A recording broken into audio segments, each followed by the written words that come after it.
பார்த்து அழகாக சிரிக்கிறான். ஆனால் இவன் பிறப்பதற்கே நான் தான் காரணம் சொல்லியிருக்கிறேன். எங்கேயும் காட்டு சுவாமி. ஐயோ சுவாமி, இந்த குழந்தை இல்ல சுவாமி. என்னை பார்த்து சிரிக்கிறான், என்னை பார்த்தால் முறைக்கிறான். என் ரூப லாவண்ய அழகை பார்த்து எல்லோரும் அழகிலே மயங்கிருக்கிறார். பேர்பட்ட அழகு, பேர்பட்ட உருவத்தை பார்த்து எல்லாம் என்ன பேச தெரியாம மூச்சுக்கிறாங்க. அப்படி இருக்கும்போது இந்த ஒரு குழந்தை மட்டும் என்னை பார்த்து முறைக்குதுன்னா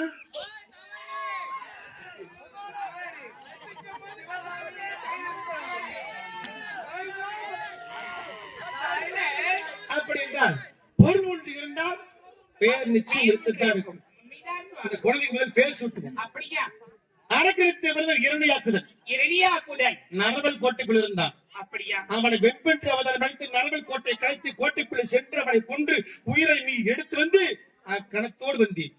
அந்த உருவத்தோடு வருகொண்டு என் மேயெல்லாம் துர்மாற்று வீசியது. என் மேயெல்லாம் அசுத்தமாக இருந்தது. நீ விருப்பத்தோடு வந்தாய், நான் வெறுப்போடு வந்தேன். உன் விருப்பத்திற்கு என் வெறுப்புக்கு சேர்ந்து பிறந்த குழந்தை இந்த ஆண் குழந்தைக்கு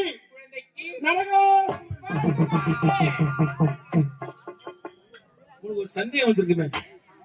மும்மூர்த்தி நபரில் முதல் மூர்த்தி நீங்கள், நான் உங்களுடைய மனைவி, நாம் இருவருமே தேவர்கள் தான்.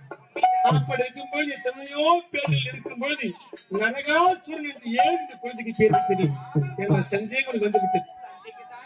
என்ன காரணம் தெரியுமா? ஆண்டவனை பார்த்து எப்போது முறைத்து விட்டான். ஒரு காப்பவே சொன்ன ஒரு பெண்ணும் ஆணும் ஒன்று சேரும் போது இரண்டு மனசும் சந்தோஷமா சேரணும். யாருக்காவது ஒரு வருஷம் விருப்பம் இல்லைன்னா உன்ன மாதிரி போனதான் போறதும். விருப்பத்தோடு சேர்ந்தா இந்த மாதிரி வாய்ப்பு நீங்க உன்ன மாதிரி பிறக்கும். விருப்பத்தோடு சேர்ந்தா என்ன மாதிரி அழகான குழந்தை பிறக்கும். இப்படி விருப்பங்களாக உன்ன மாதிரி குழந்தை பிறந்து உன்னையே பார்த்து. அதனால் இந்த நரகாசுரனை இன்று இல்லாவிட்டால் என்றாவது ஒரு நாள் இந்த நரகாசுரன் எந்த